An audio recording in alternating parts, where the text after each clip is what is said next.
When was the last time you sat alone, truly alone, with nothing but the rhythm of your breath and the quiet hum of your thoughts? Do you even remember what it feels like to be at peace without the clamor of voices, the buzz of notifications, or the weight of someone else's expectations pressing down on you? Pause for a moment and think. How often do you run from that silence, drowning it out with distractions because facing it feels too raw, too real? You reading these words right now, let me ask you something. Why does the idea of being alone make your chest tighten? Why does the thought of stepping away from the crowd, from the endless chatter of social life, feel like stepping into a void? The truth is brutal, and Schopenhauer saw it clearly. Most people fear solitude because it forces them to confront themselves. And that, my friend, is the hardest mirror to face. We fill our lives with noise, parties, small talk, scrolling feeds, because silence asks questions we're not ready to answer. It demands we look at who we are when no one else is watching. But what if that silence isn't your enemy? What if it's the key to something greater, something the crowd can never give you? Schopenhauer, that brooding philosopher who saw through the illusions of human connection, understood this better than most. He wrote, "A man of superior intellect has, in solitude, the finest entertainment in his own thoughts and imagination." Think about that. Your mind, when left to wander freely, isn't a prison, it's a palace. It's a place where ideas dance, where truths unfold, where you can build entire worlds without anyone else's permission. Yet, how often do you let yourself linger there? How often do you choose the richness of your own company over the fleeting approval of others? Let's be honest, the world doesn't make it easy. Everywhere you turn, there's pressure to belong, to perform, to be seen. Society tells you that happiness lies in crowds, in laughter shared over drinks, in being invited, noticed, celebrated. But here's a harsh reality. That's a lie, and deep down you know it. The louder the party, the emptier it feels when the music stops. The more you chase connection, the more you lose touch with the one person who matters most, you. I'm talking to you, the one who's felt that ache, that quiet dissonance when you're surrounded by people, yet feel like a stranger in your own skin. You've been there, haven't you? Smiling through conversations that bore you, nodding at jokes that don't land, all while a voice inside whispers, "This isn't where I belong." And maybe it isn't. Maybe that discomfort is a sign, not of failure, but of something extraordinary. Schopenhauer believed that intelligent minds thrive in solitude because they don't need the world to validate them. They don't crave the applause of others to feel whole. Picture this, a thinker, alone in a dimly lit room, surrounded by books and ideas, their mind alight with questions and possibilities. That's not loneliness, it's freedom. It's the courage to say, "I am enough." Can you imagine what it would feel like to embrace that? To stop running from the quiet and instead dive into it, letting it wrap around you like a warm blanket? I know it's scary. The world screams that you need people, friends, followers, a packed social calendar, to prove your worth. But let me tell you something. The moment you stop listening to that noise, the moment you dare to sit with yourself, something shifts. You start to hear it, a faint whisper at first, then a steady hum. It's your mind, your soul, speaking to you in a language only you understand. It's the part of you that doesn't need likes or handshakes to know its value. And the more you listen, the louder it gets, until the chatter of the world fades into a distant murmur. You see, intelligent people don't reject social life because they're cold or broken. They step away because they've glimpsed something better. They've tasted the clarity that comes when you strip away the masks and the small talk. They know that real meaning isn't found in crowded rooms, but in the vast, uncharted territory of their own thoughts. And yes, that choice comes at a cost. It's not easy to walk away from the herd. It's not easy to face the raised eyebrows, the questions, the assumptions that something's wrong with you. But what's the alternative? A life spent chasing shadows? A life where you trade your depth for fleeting acceptance? I'm speaking to you now, the one who's always felt a little different, a little out of place. Maybe you've wondered why you don't fit in, why the things that excite others, gossip, trends, endless gatherings, leave you cold. Let me tell you, that's not a flaw. It's a gift. Your mind is wired to seek more, to dig deeper, to question what others take for granted. And that kind of mind doesn't thrive in noise. It flourishes in silence, where it can stretch its wings and soar. So what will you choose? Will you keep running toward the crowd, hoping one day it'll fill the void? Or will you take a step toward yourself, toward the quiet that scares you but also calls you home? Schopenhauer's wisdom isn't just philosophy, it's a challenge. He's daring you to find joy in your own company, to trust that your thoughts are enough, that your inner world is vast and beautiful. And he's right. The silence of the mind isn't empty. It's alive with possibility, with truth, with you. This is just the beginning, my friend. The world will keep shouting, keep pulling, keep demanding your attention. But you have a choice. You can close the door, take a breath, and listen to the one voice that matters. Yours. What will it say when you finally give it room to speak? Do you ever stop and wonder why you feel so compelled to belong? Why does the thought of missing out on a gathering, a trend, or a conversation twist your stomach into knots? Tell me, reader, when did you decide that your worth depends on the nods and smiles of others? We live in a world that glorifies the crowd, that tells you happiness is a packed room, a buzzing phone, a life loud with validation. But what if that's all a mirage? What if the crowd you're chasing is nothing more than a shadow, promising fulfillment but delivering only echoes? Let's cut through the noise with a brutal truth. Social life, for all its glitter, is often a masquerade. Schopenhauer saw it with piercing clarity. Most people cling to society not because it enriches them, but because it distracts them from their own emptiness. The laughter, the chatter, the endless cycle of events. It's a performance, a way to avoid the silence that waits when the curtain falls. And you, standing in the middle of it all, have you ever felt that pang of hollowness? That moment when the room is full, but your soul feels like a stranger?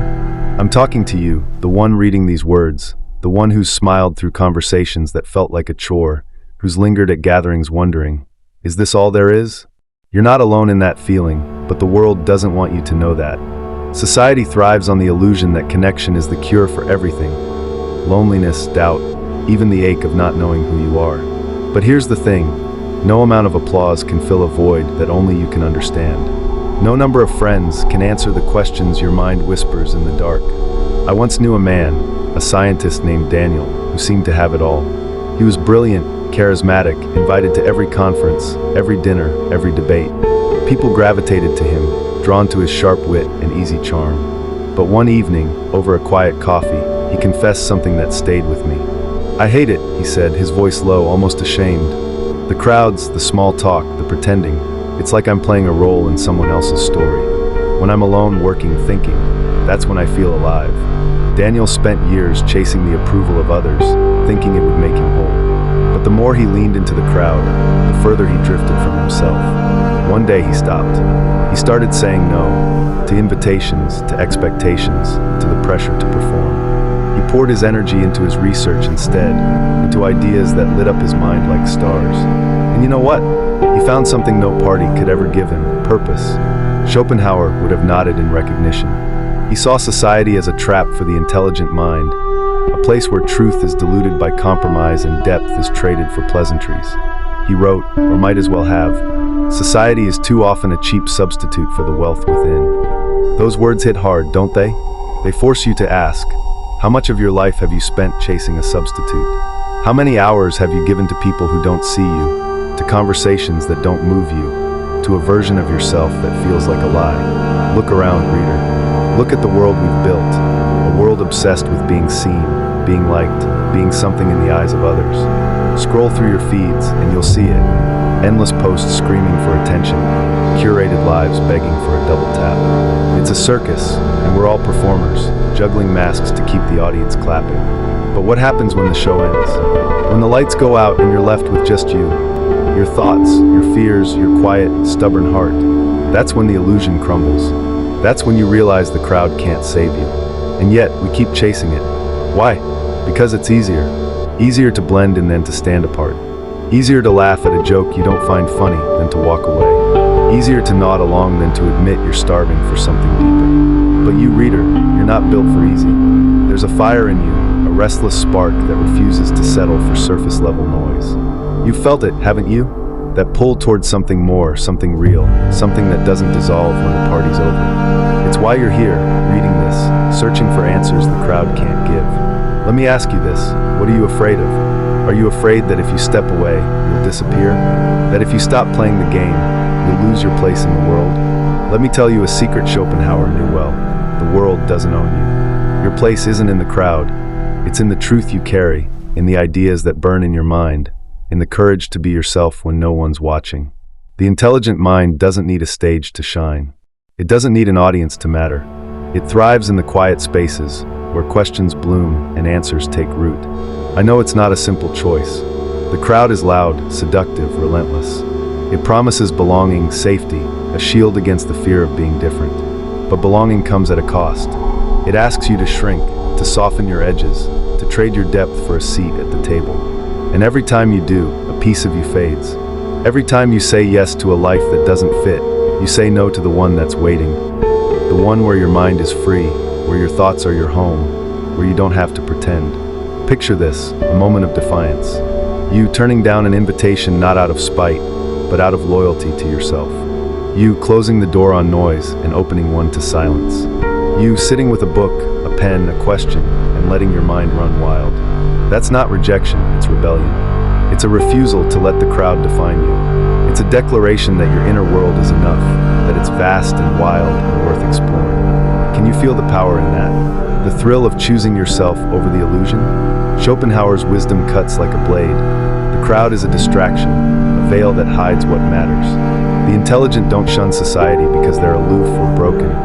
They step away because they see through the charade. They know that real connection isn't measured in handshakes or followers, but in moments of truth, whether shared with others or cherished alone. And you, reader, you have that same clarity within you. You've glimpsed it in those fleeting moments when the world falls away, and all that's left is you and your thoughts, raw and unbroken. So, what will you do with that glimpse? Will you bury it, chasing the crowd's approval one more time? Or will you hold it close, let it guide you, let it remind you that you don't need the world to tell you who you are? The illusion of the crowd is powerful, but it's fragile. One step away, one moment of courage, and it shatters, leaving you face to face with something far greater, yourself. This is your crossroads, my friend. The noise is deafening, but your truth is louder. Which will you follow? What does it cost to think deeply? Have you ever paused to consider what you give up when you let your mind wander into places others avoid? When you chase questions that have no easy answers, when you refuse to settle for the surface of things, what do you lose? Or perhaps the better question is this: what do you gain? You, sitting there with these words, have you ever felt the weight of your own thoughts, the way they pull you away from the chatter of the world, into a realm both exhilarating and isolating? Depth comes at a price, my friend, and it's one that intelligent minds pay willingly, even joyfully, though it's never easy. Let's face it, the world loves shallow waters. It rewards quick laughs, easy agreements, the comfort of fitting in. But you're not built for that. Your mind is a restless ocean, full of currents and shadows, always reaching for something more. And here's the brutal truth Schopenhauer understood so well. The deeper you dive, the harder it is to find others who'll swim with you. Intelligence, real intelligence, is a solitary path, not because you want it to be, but because the world rarely keeps up. The sharper your insight, the fewer people can meet you where you stand. And that, reader, is the price of depth. I'm speaking to you now, the one who's felt this ache. You know what it's like to sit in a room full of voices and feel like you're on another planet.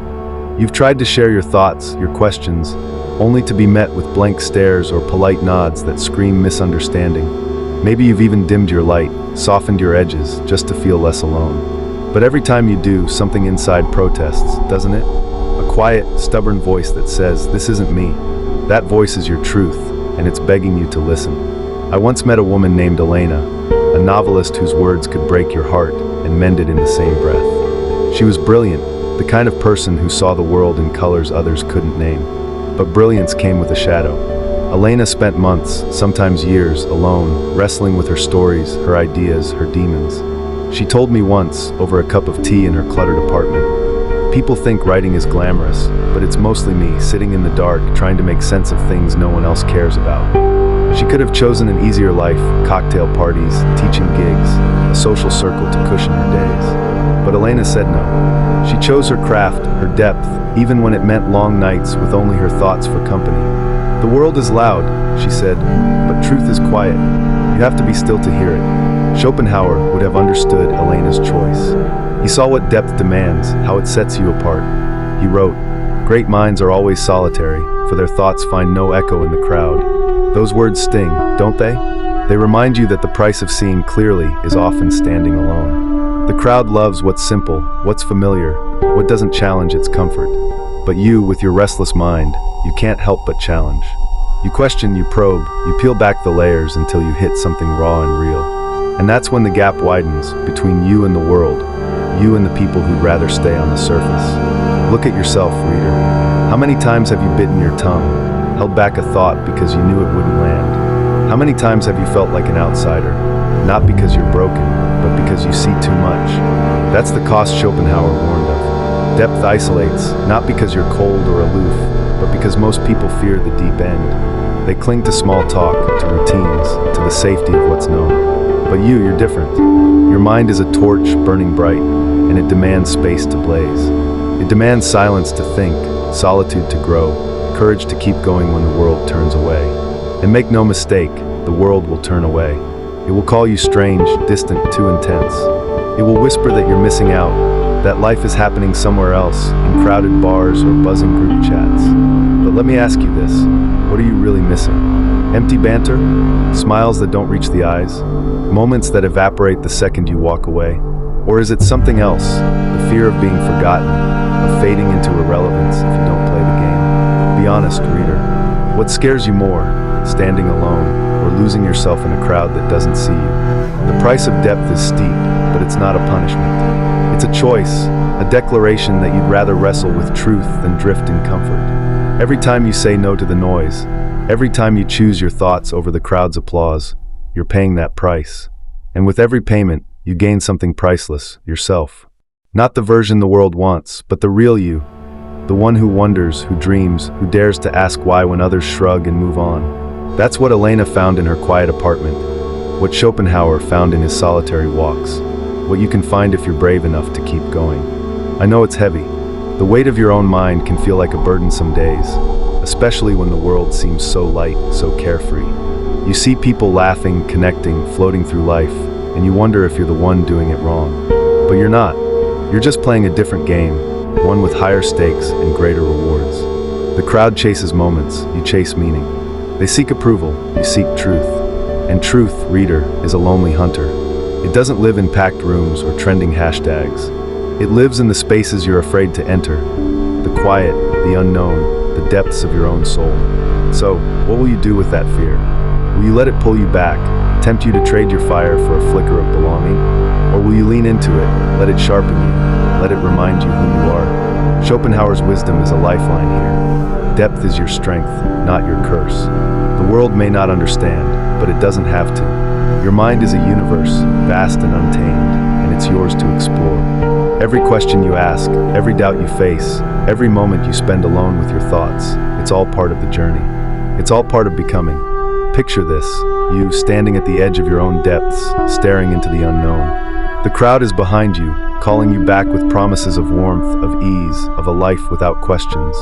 But ahead, in the silence, there's something else, a spark, a truth, a piece of you waiting to be found.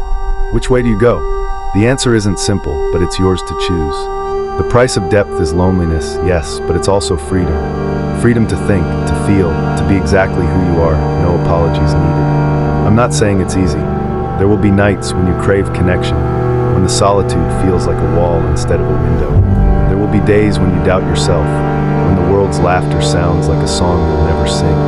But those moments pass, and what remains is you, stronger, clearer, more alive than the crowd could ever dream of being. Elena knew it, riding through her doubts.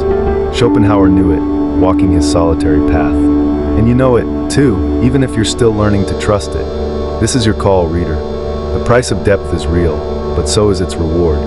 Every step you take away from the crowd, every moment you give to your thoughts is a victory. It's a claim on your own soul, a refusal to settle for less than you're capable of. The world will keep spinning, keep shouting, keep pulling. But you can choose to dive deeper. You can choose to pay the price, not because you have to, but because you know what's waiting on the other side. What will you find there in the depths? Only you can answer that, but one thing's certain, it's worth every step. Why do you bend? Why do you twist yourself into shapes that don't fit, just to slip unnoticed through the crowd? Have you ever stopped to ask yourself what you're running from, or what you're running toward? Picture this, reader, a life where you don't have to explain, apologize, or shrink to make others comfortable. A life where your thoughts, your quirks, your truth are not just enough, they're everything. Does that sound like a dream? Or does it scare you, the way freedom always does when it's real? I'm talking to you, the one holding these words, the one who's felt the tug of expectation, like a leash around your neck. You know what it's like to mute your voice, to smile when you want to scream, to nod when your mind is shouting no. Society has a way of doing that, doesn't it? It hands you a script: be likable, be agreeable, be normal, and expects you to play the part. But deep down, there's a rebellion brewing, a spark that refuses to be tamed, a voice that whispers, "This isn't me." So let me ask you, why are you still performing for an audience that doesn't even see you? Here's a truth that cuts like a knife, one Schopenhauer would have carved into stone. Social life demands conformity, and conformity is the death of your soul. Every time you soften your edges to fit in, you chip away at who you are. Every time you trade your truth for a laugh or a handshake, you betray the one person who deserves your loyalty, you. The world wants you to believe that belonging is the goal, that a crowded room means you've made it. But belonging at the cost of yourself isn't victory, it's surrender. And you, reader, you're not built to surrender. I once knew a man named Thomas, a philosopher in the truest sense, though he never called himself that. He lived on the edge of a small town, in a house filled with books and half-finished poems. Thomas could have been a star in academic circles. He had the mind for it, the kind that unraveled mysteries in a single sentence. But he chose a different path. He said no to lectures, to conferences, to the endless cycle of debates that would have made him a name. Why? Because he wanted to be free. The moment you step into their game, he told me one afternoon, sitting on his porch with a cigarette burning low, you start losing pieces of yourself. You argue to win, not to learn. You speak to impress, not to understand. I'd rather talk to the stars. They don't ask me to be anything I'm not. Thomas wasn't running from people. He was running toward himself. He spent his days reading, writing, wandering through forests with only his thoughts for company. People called him odd, reclusive, even arrogant. But I saw something else in him, a quiet joy, a lightness that comes when you stop carrying the weight of others' expectations. He wasn't lonely, he was whole. He'd found what Schopenhauer championed, what every intelligent mind craves. The freedom to be yourself, unapologetically, gloriously, without a script. Schopenhauer's insight haunts me here. He believed that true contentment lies in embracing your inner world, not in chasing the approval of others. He might have said, the greatest liberty is to live for your own mind, not the crowd's applause. And isn't that the heart of it? Freedom isn't just about walking away from society. It's about walking towards something better. It's about choosing the messy, beautiful chaos of your own thoughts over the polished predictability of small talk. It's about saying, I am enough, and meaning it, even when the world begs you to prove it. Look at yourself, reader. How many masks have you worn to get through a day? How many times have you swallowed a question, a passion, a piece of your soul, just to keep the peace? I bet you're tired. Not the kind of tired that sleep fixes, but the bone-deep exhaustion of pretending. The crowd doesn't notice. They're too busy playing their own roles. But you notice. You feel it every time you compromise, every time you let someone else's judgment drown out your truth. And that feeling, it's not weakness. It's a signal, a flare from the part of you that's still fighting to be free. So what's stopping you? Fear, maybe? Fear that if you stop pretending, you'll lose something, friends, status, a place to belong. Let me tell you something. What you lose in conformity, you gain tenfold in authenticity. The people who drift away when you show your true self, they were never yours to begin with. The invitations that stopped coming, they were chains, not opportunities. The freedom to be yourself doesn't come cheap, but it's worth every sacrifice. Because when you strip away the masks, when you let your mind breathe, you find something no crowd can give you: peace.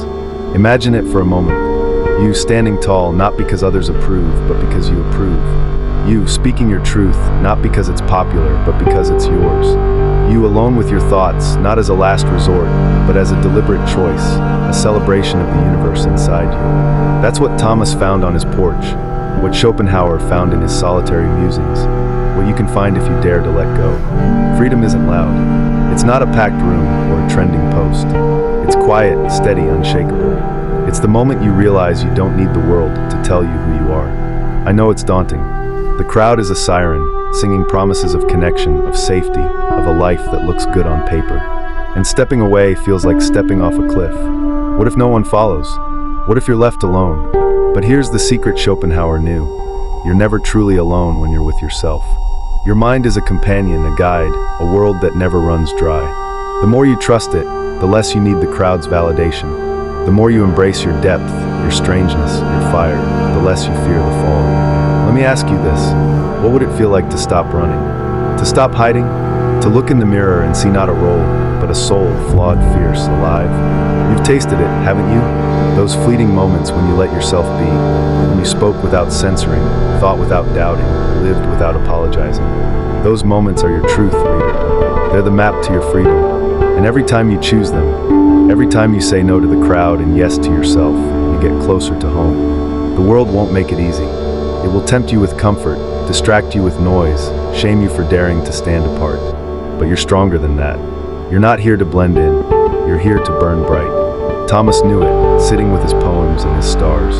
Schopenhauer knew it, writing truths that still echo. And you know it, too, even if you're still learning to believe it. The freedom to be yourself isn't a gift someone hands you. It's a fire you build, log by log, choice by choice, until it lights up the dark. So, what will you choose today? Another mask, another compromise, another step toward a life that's not yours? Or will you take a breath, square your shoulders, and claim the one thing no one can take from you, yourself? The crowd will keep calling, but it's your voice that matters. Listen to it, trust it, let it lead you to the freedom you were born for. This is your moment, reader. Not tomorrow, not someday now. The freedom to be yourself is waiting. All you have to do is reach for it. Are you ready to rewrite the story you've been told? To stand in the face of a world that screams for your attention and say, I choose myself?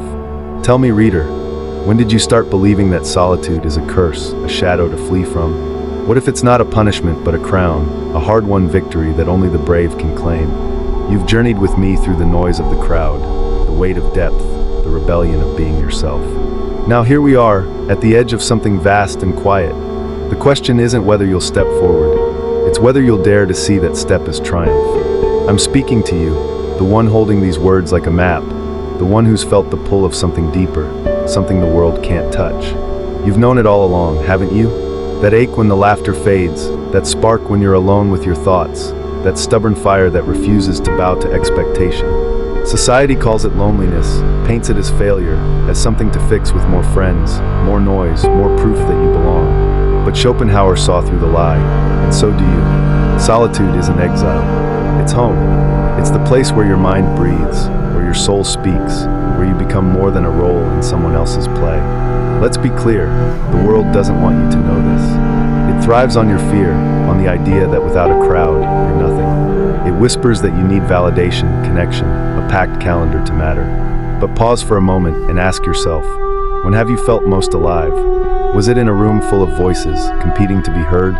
Or was it in those quiet hours, when the only sound was your heartbeat, the only judge your conscience, the only limit your imagination? You know the answer, reader. You felt it in the moments you dared to be alone, not out of necessity, but out of choice. That's not defeat, that's victory. Schopenhauer understood this better than most. He wrote, "He who can be alone with himself is never truly unhappy." Those words are a torch in the dark, aren't they? They light up a truth we're taught to ignore. Your own company is enough. More than enough, it's a treasure, a sanctuary, a rebellion against a world that demands you trade your soul for a seat at the table. The intelligent mind doesn't flee from solitude. It runs toward it, arms open, because it knows what's waiting there. Not emptiness, but fullness. Not silence, but music. Not loss, but victory. I want you to picture it right now. You standing tall, not because others see you, but because you see yourself. You closing the door on noise, not with fear, but with purpose. You sitting with your thoughts, your questions, your truth and feeling, not alone, but alive. That's what this journey has been about. Not rejecting the world, but choosing something greater. Not hiding from others, but finding yourself. Every chapter, every question, every spark of doubt or courage has led you here, to this moment, where solitude isn't a burden, it's a throne. I know it's not easy. The crowd is relentless, its song seductive. It promises warmth, safety, a place to rest. And there will be days when you waver, when the laughter of others feels like a language you've forgotten. You'll wonder if you're wrong, if the world's right, if you'd be happier blending in. But those moments are just shadows, reader. They pass. And what remains is you, unshaken, unbroken, undeniable. You don't need 1,000 voices to tell you you're enough. You need one, yours. And it's been singing all along, waiting for you to listen. Let me ask you something. What would it feel like to stop running? To stop chasing, proving, performing? To look at the world, so loud, so frantic, so desperate for more, and say, I already have everything I need, that's the victory Schopenhauer pointed to, the one he lived, the one you're closer to than you think. It's not about cutting yourself off from others.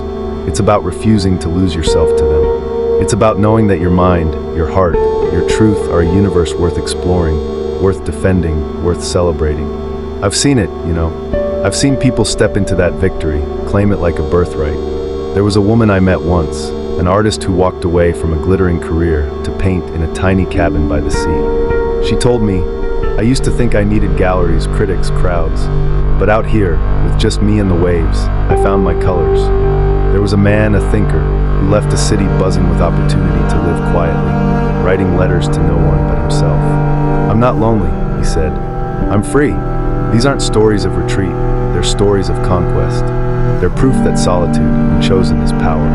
You're part of that lineage, reader. You, with your restless mind, your stubborn heart, your refusal to settle for less than truth. The world will call you strange, distant, too much. Let it. Those words are just noise, and you're learning to tune them out. You're learning to hear the music of your own soul, to trust the compass of your thoughts, to walk a path that's yours alone. And every step you take, every moment you choose yourself over the crowd is a victory, not just for you, but for everyone who's ever dared to think, to feel, to be. So stand up, right now, wherever you are, let your shoulders drop, let your breath steady, let your heart remember who it beats for. The world is loud, but you are louder. Its demands are heavy, but you are stronger. Its illusions are tempting, but you are wiser. Solitude isn't your cage, it's your wings. Spread them. Fly into the quiet, into the vastness of your own mind, and find what's waiting there. Not loneliness, but strength. Not absence, but presence. Not defeat, but victory. I'm not saying you'll never crave connection, never miss the hum of a crowd. You're human, after all, and humans are messy, beautiful contradictions. But you don't need the world to complete you. You don't need its applause to stand tall. You have everything you need, right here, right now, in the universe of you. Schopenhauer knew it, lived it, left it for you to discover. And you're discovering it, aren't you? With every question you ask, every doubt you face, every moment you choose to listen to yourself. This is your victory, reader. Not a fleeting cheer from a crowd, but a quiet, unshakable truth. You are enough. You always have been. The world will keep spinning, keep shouting, keep pulling. But you can choose to rise above it. You can choose to walk into solitude, not as a refugee, but as a conqueror. You can choose to live for the fire in your mind, the song in your soul, the life that's yours and yours alone. So go, step into the quiet, let the noise fade, let the expectations fall, let yourself be. And when you do, you'll see it. What Schopenhauer saw, what every brave soul before you saw. Solitude isn't the end. It's the beginning. It's the moment you stop searching for home and realize you've been carrying it all along. You're not alone, reader. Not really. You have yourself, and that's the greatest victory of all.